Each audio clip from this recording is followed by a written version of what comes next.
You talk about the Supreme Court and they consider civil and criminal matters, but a lot of the topics that it takes up affect millions of Pennsylvanians potentially.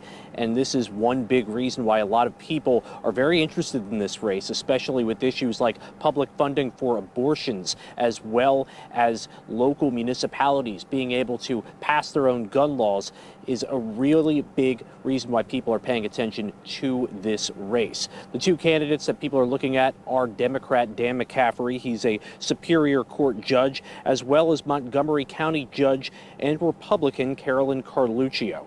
Both of them are running for this vacant seat on the state Supreme Court, and this race has drawn record spending by outside groups, spending millions of dollars because the court is often the final say on big political issues.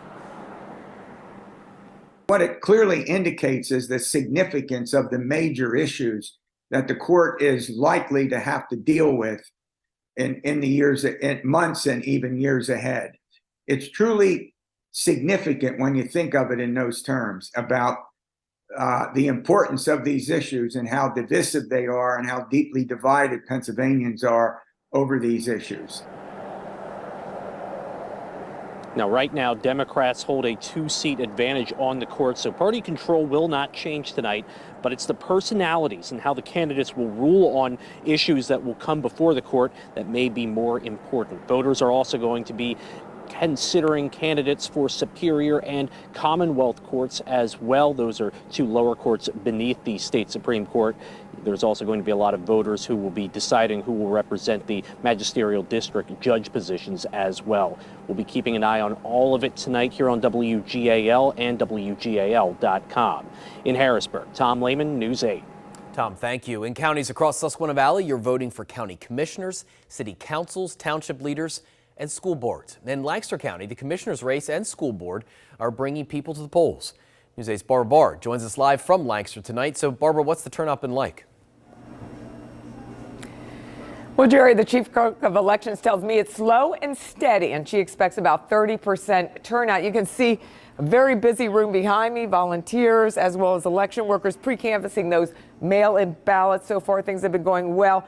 Now, as far as the commissioner's race, Democrats Bob Hollister and Alice Yoder most likely running for one seat, while Republican incumbents Ray D'Agostino and Josh Parsons seeking re-election. Registered Republicans outnumber Democrats in Lancaster County by about 65,000.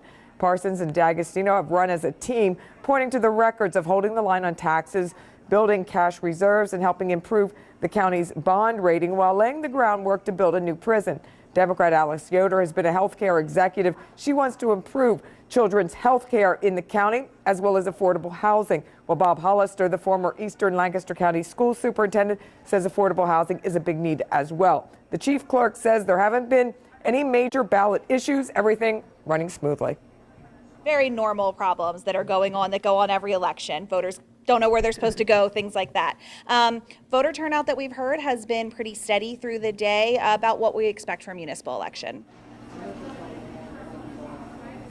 Now, the county has new machines, high-speed machines to scan those mail-in ballots. So they're expecting to have the results of about 26,000 that have come in by 11 o'clock tonight. And of course, if you still have it in your hand, you need to come down here to the elections office and get it in by 8 o'clock. Of course, we'll be covering the election all night long and have the results for you. Live in Lancaster, Barbara Barr, News 8. Hey, Barbara, thank you. And getting more Spanish-speaking voters to the polls, that is the hope in your county. Now that more precincts are offering election services for Spanish-speaking voters.